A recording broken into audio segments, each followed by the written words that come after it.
le parpaing de droite qui était scellé.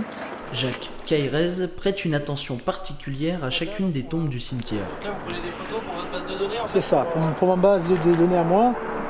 Et pour pouvoir après essayer de trouver une solution avec le cimetière pour essayer de la remettre droite.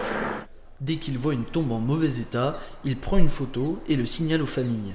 Depuis 12 ans, il est le concierge du cimetière du Grand Jas. Tous les jours, il surveille les 9 hectares et demi du domaine où reposent quelques célébrités, le joaillier Pierre-Carl Fabergé ou encore Martine Carole, la Brigitte Bardot des années 50. Son travail, s'assurer de la sérénité du lieu et de l'accueil des familles lors des enterrements. Et le fait qu'ils nous voient et qu'on est là pas près d'eux, mais que ça les rassure aussi un petit peu. Le fait de pouvoir discuter un petit peu, dire un petit bonjour. C'est très bien entretenu. Voilà, Ça, il n'y a aucun problème. et c'est ma fierté. Voilà. Le carré le plus fleuri, c'est celui de Simone. Elle se rend tous les jours au cimetière pour s'occuper de la tombe de sa fille, mais aussi des sépultures voisines. Ce qui n'est pas légal, mais Jacques fait preuve de tolérance.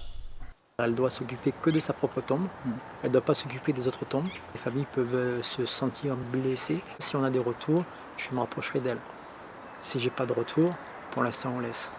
Dans moins d'une semaine, beaucoup de familles viendront se recueillir au Grand Jas pour la Toussaint. Jacques sera de service, et ce jour-là, il ne sera pas seul dans les allées.